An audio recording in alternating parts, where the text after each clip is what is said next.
उत्तराखंड में कोरोना ने एक बार फिर से खौफ दिखाना शुरू कर दिया है। कोरोना से जुड़ी आज की 10 बड़ी खबरों से ही बुलेटिन की शुरुआत करते हैं और आपको बताते हैं कि कोरोना के पिछले 24 घंटे में कितने नए केस सामने आए और क्या नया अपडेट है।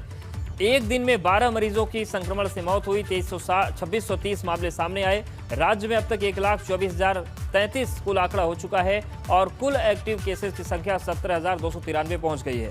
प्रदेश में कुल 1868 मरीजों की कोरोना के चलते मौत हो गई। बढ़ते संक्रमण के चलते बोर्ड परीक्षा स्थगित की गई है। 10वीं बोर्ड की परीक्षा रद्द कर दी गई है। 12वीं की परीक्षा को स्थगित किया गया है। मैदानी जिलों में कॉलेज 30 अप्रैल तक बंद रहेंगे। भाजपा के प्रदेश महामंत्री अजय कुमार पॉजिटिव आ गए हैं। कोरोना संक्रमण की जद में वो आ गए हैं।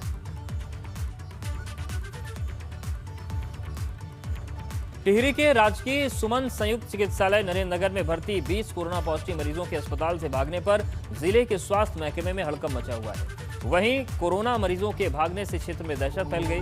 अस्पताल से भागे हुए कोरोना पॉजिटिव मरीज अन्य प्रदेशों से हैं। मरीजों के गायब होने का अस्पताल प्रशासन को 17 अप्रैल की देर शाम पता चला, जब मरीजों को देखने के लिए डॉक्टर वार्ड में पहुंचे। डॉक्टर को वार्ड में 20 मरीज गायब मिले तो स्वास्थ्य विभाग के हाथ पांव खुल गए। आनन फानन में स्वास्थ्य विभाग ने पुलिस को सूचना दी। फिलहाल अस्पताल में पुलिस बल तैनात कर दिया गया है और भागे हुए मरीजों के खिलाफ मुकदमा दर्ज कर लिया गया है।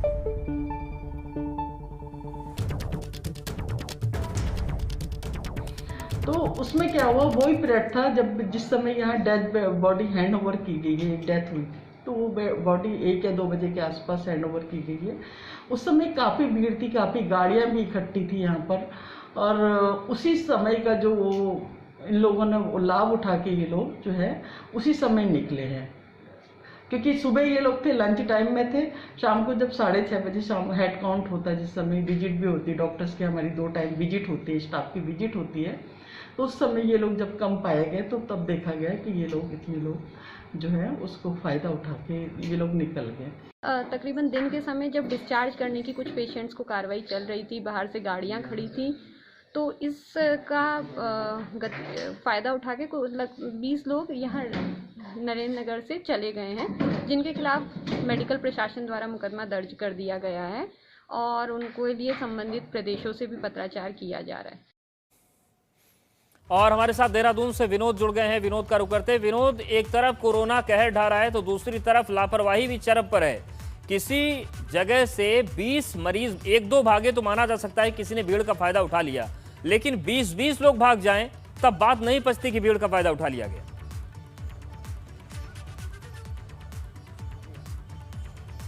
देखिए, स्वास्थ्य विभाग की एक बड़ी लापरवाही टिहरी के नरेंद्र नगर में देखने को मिली है कि 20 कोरोना पॉजिटिव मरीज वहाँ फ़ायदा उठाकर वहाँ से भाग चुके हैं और स्वास्थ्य विभाग की टीम लगातार निगरानी तो ज़रूर कर रही थी, लेकिन अब जिस तरीके से दावा ज़रूर स्वास्थ्य विभाग की टीम की ओर से किया जा रहा है कि आखिरकार उन मरीजों को ढूंढा जाए जो इस कोविड केयर सेंटर से यानी नरेंद्र नगर से फ़ायदा उठाकर वहाँ से फरार हो चुके हैं।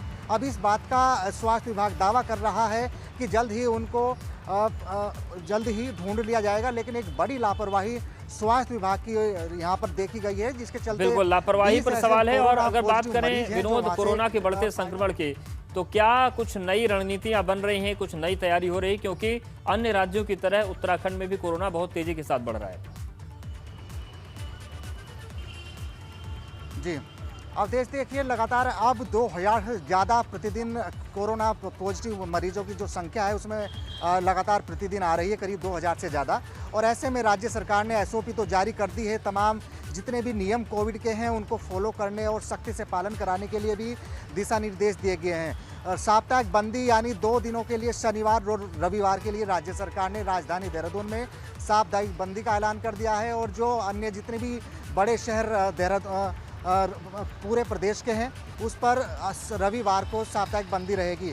तो जितने भी कोविड के नियम है फॉलो कराने के लिए, तमाम सख्ती से अब पालन कराने के लिए राज्य सरकार ने पुलिस अधिकारियों को, जिला अधिकारियों को निर्देश दिए हैं। लेकिन अब लगातार बड़ी संख्या में कोरोना ने दूसरी लहर में आंकड़े सबसे ज़्यादा आ रहे हैं, तो इसके चलते चिंता जरूर है शासन सरकार के सामने, स्वास्थ्य विभाग के सामने, आखिरकार बढ़ती संख्या पर कैसे कंट्रोल करें। बिल्कुल, ये सवाल अपने आप में है। विनोद, नजरें बनाए रखिएगा। आपका रुख करेंगे। शुक्रिया आपका जानकारी और अपडेट्स को देने के लिए। और इस वक्त की एक और बड़ी खबर है, उसका रुख करते हैं। देश में कोविड संक्रमितों की संख्या फिर बढ़ी है। बीते 24 घंटे में 2,73,810 नए केस सामने आए और एक दिन में 1,619 मरीजों की मौत हुई है। 1,44,178 मरीजों को डिस्चार्ज किया गया है। तो इस वक्त की बड़ी खबर, चिंताएं लगातार बढ़ रही हैं क्योंकि कोरोना का आंकड़ा इस बार बेकाबू रफ्तार से आगे बढ़ रहा है।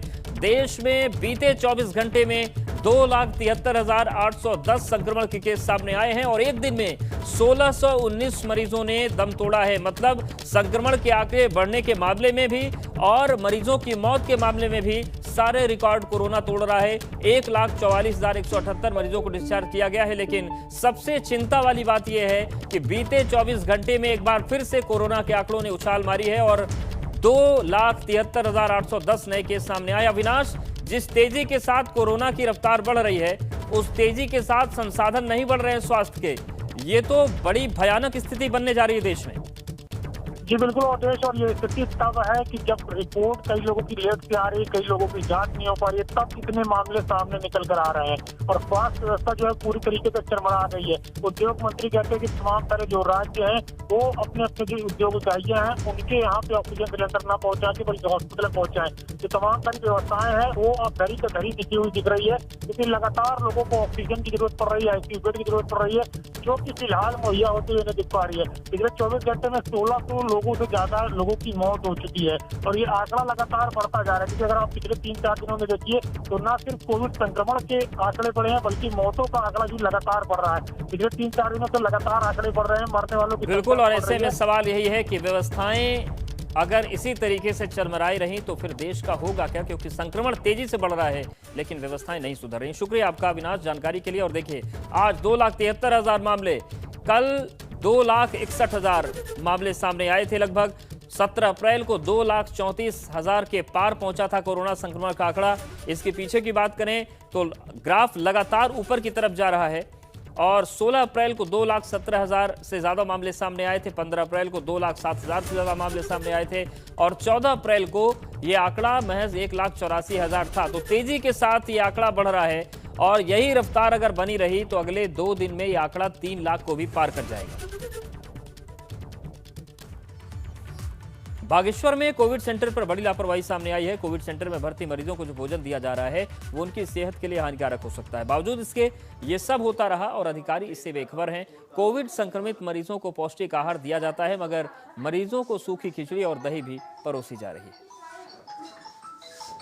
तो आप देखिए खाने की गुणवत्ता, खाने में क्या है और क्या बना है, उनके मेनू क्या, आज तक क्या मेनू बना रखा है, खाने में क्या है। तो इसके बाद मैंने ठीक है बेटा, मैंने कहा रोक जाओ, मैंने कहा रोक, तुम रोक दो उस खाने को। इसमें उन्होंने कहा डॉक्टर साहब ये है दही, मैंने कहा रोक दो, मैंने कहा देखता हूँ इस बात क्या है। दही और रायता मैंने कभी भी इनको अवॉइड करना चाहिए और तुरंत इसका दही, ठीक इसमें दही आएगी।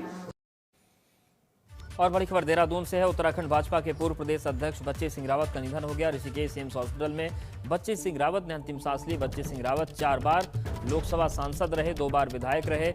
मुख्यमंत्री तीरथ सिंह रावत ने उनके निधन पर शोक जताया है।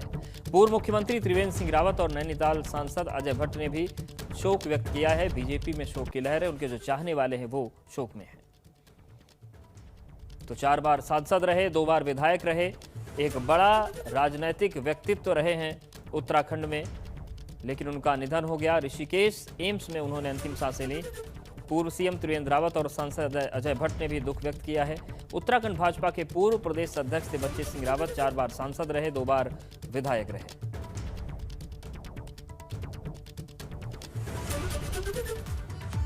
और बड़ी खबर हरिद्वार से है। जूना अखाड़ा और निरंजनी अखाड़े की कुंभ समाप्ति की घोषणा हो गई है। मेला प्रशासन लेगा कुंभ के समापन पर आखिरी फैसला। 30 अप्रैल से पहले क्या कुंभ मेले का समापन होगा। आपको बता दें कि पीएम मोदी की अपील पर कोरोना संक्रमण रोकने के लिए जूना और निरंजनी अखाड़े ने कुंभ समाप्ति का ऐलान कर दिया है।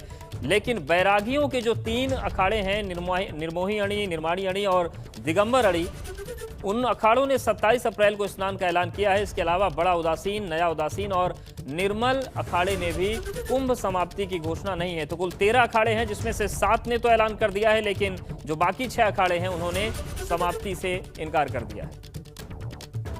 हरिद्वार की स्थिति है अच्छी नहीं है। मैं समझता हूँ हमारे अखाड़े में जितने भी अखाड़े, जितने संत महात्मा जहाँ जहाँ कैंप लगे हैं जितने महात्मा देखे गए, भगत देखे गए, सभी जो है कोरोना के पेशेंट है। इसीलिए हमने एक निर्णय लिया कि हम जो है 17 अप्रैल को ये जो मेले का समापन हम कर दें। और बाकी यही जो 27 का जो स्नान, 27 के स्नान भी जितने महात्मा हमारे अखाड़े के अंदर होंगे वो अपना स्नान करें और वापस आ जाएंगे।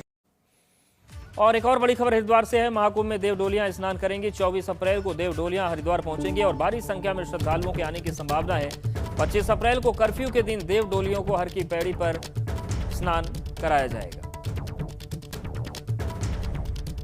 तो 24 अप्रैल को देव डोलियां हरिद्वार पहुंचेगी। भारी संख्या में श्रद्धालुओं के हरिद्वार आने की संभावना है और 25 अप्रैल को देव डोलियों को स्नान कराया जाएगा। और हरिद्वार से पंकज राणा हमारे साथ जुड़ गए हैं। पंकज, कुल 13 अखाड़े हैं जिनमें से 7 की स्थिति तो स्पष्ट हो गई है, लेकिन नया उदासीन, बड़ा उदासीन, निर्मल और तीनों बैरागी अखाड़ों ने मना कर दिया है कि कुंभ समापन नहीं होगा, हम स्नान करेंगे। क्या इस संबंध में मेला प्रशासन कोई फैसला ले सकता है अखाड़ों के बारे में कि स्नान होगा या नहीं होगा? बिल्कुल, देखिए गेंद अब मेला प्रशासन के ही पाले में है, क्योंकि अंतिम निर्णय मेला प्रशासन को लेना है कुंभ समाप्ति को लेकर।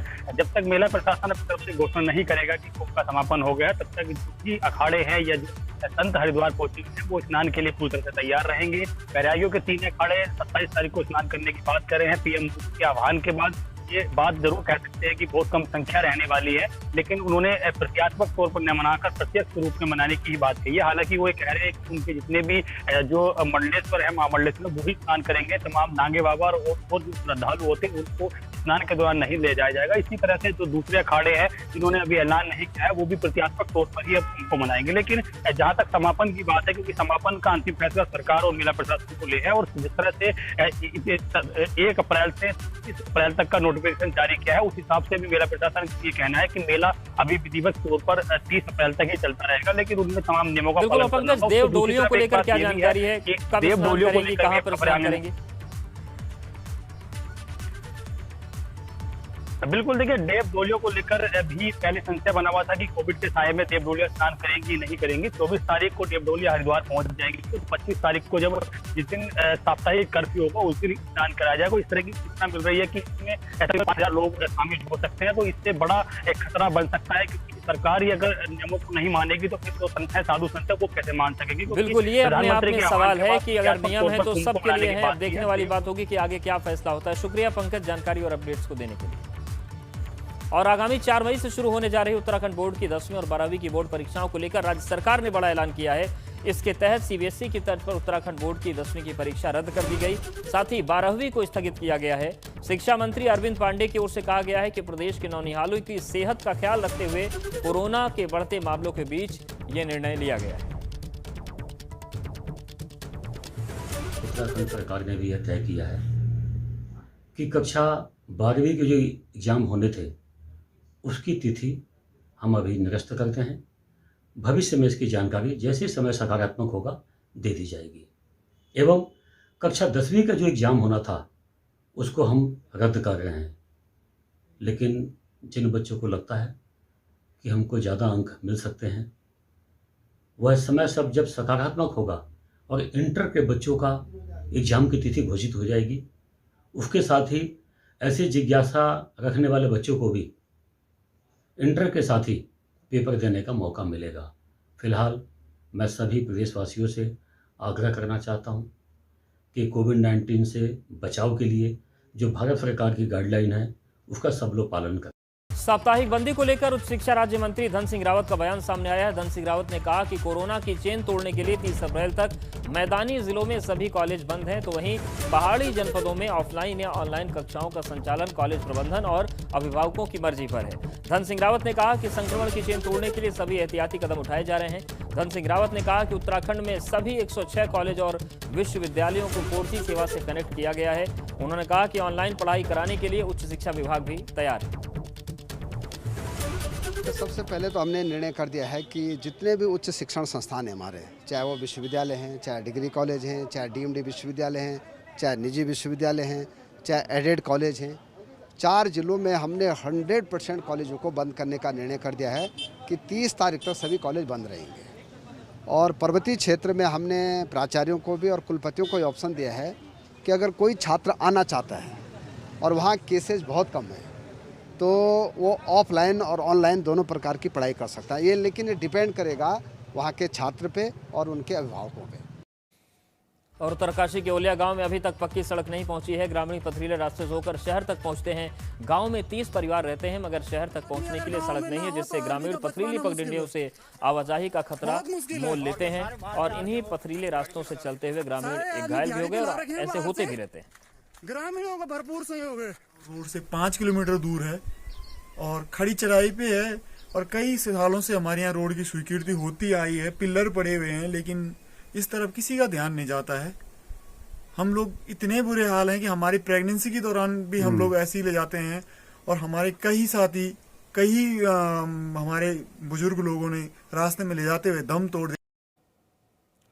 और आगे बढ़ते हैं और बात करते हैं हल्द्वानी की, जहां पार्किंग में खड़ी गाड़ियों में आग लग गई। देखते ही देखते 4 गाड़ियां आग की चपेट में आ गई। लोगों ने किसी तरीके से आग पर काबू पाया, मगर आशंका है कि किसी गाड़ी में शॉर्ट सर्किट की वजह से ये आग लगी। अगर देखिए किस तरीके से पार्किंग में गाड़ियां खड़ी थी और देखते ही देखते 4 गाड़ियां जलकर राख हो गई।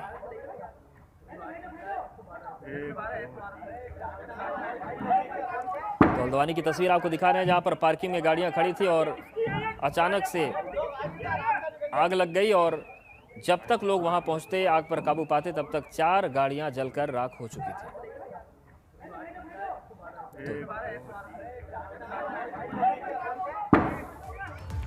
धारचूला से लगती नेपाल सीमा पर काली नदी के किनारे पर भारत तटबंध बना रहा है, मगर नेपाल इस तटबंध का विरोध कर रहा है।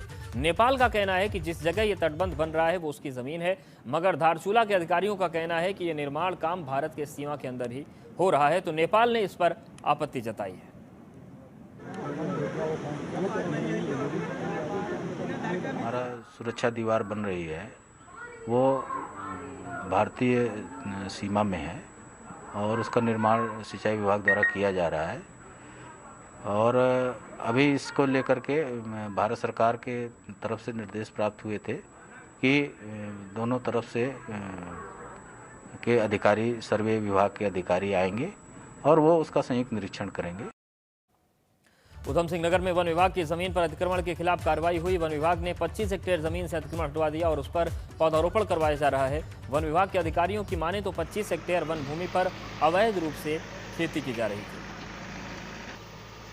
दक्षिणी जोलासाल रेंज के अंतर्गत ज्ञानपुर गौड़ी गांव में कुछ दिनों से हमको खबर मिल रही थी कि लोग यहां पर वन भूमि पर अतिक्रमण करने का प्रयास कर रहे हैं। तो इस पर हमने पिछले हफ्ते छापा मारकर एक ट्रैक्टर भी बरामद किया था, और उसके बाद आज यहाँ पर को खाई खुदवाकर करीब 25 हेक्टेयर की भूमि रिलीज करवाई गई है। और पौड़ी जिले में खस्ताहाल सड़कों की स्थिति में कोई सुधार होता नजर नहीं आ रहा। खुद सीएम तीरथ सिंह रावत ने पैतृक गांव सीरो को जाने वाली सड़क की हालत खराब है। सीरो गांव को जाने वाली सड़क का डामरीकरण उखड़ जाने से ये सड़क जगह जगह से टूट चुकी है। ग्रामीणों को उम्मीद है कि सीएम तीरथ उनकी फरियाद सुनेंगे और सड़क को दोबारा बनाया जाएगा। तो मुख्यमंत्री तीरथ सिंह रावत के गांव की तरफ ये सड़क जाती है और ये पूरी तरीके से टूट चुकी है। प्रमुख ग्राम पंचायतें जहाँ जाके हमारे जनपद के माननीय गण वहाँ के निवासी हैं, उन समस्त क्षेत्रों का हम सड़क का जो है डीपीआर बनवा रहे हैं, और इस वर्ष में अगर संभव होगा उसको रिन्यूअल की एक्टिविटी में या पेंटिंग की एक्टिविटी में इस वर्ष भी टेकअप किया जाएगा। और उत्तराखंड में कल मौसम का मिजाज बदला नजर आया। प्रदेश भर में कई जगह पर बारिश हुई। मसूरी और नैनीताल में भी बारिश हुई। ये बारिश लोगों को गर्मी से राहत देने वाली। तो आप देखिए किस तरीके से मौसम बदल गया। पहाड़ी इलाकों में बारिश, मैदानी इलाकों में बारिश और पहाड़ी इलाकों में जमकर बर्फबारी हुई। तो मसूरी का मौसम देखिए, नैनीताल का मौसम देखिए, पूरी तरीके से बारिश से सुहावना हो गया।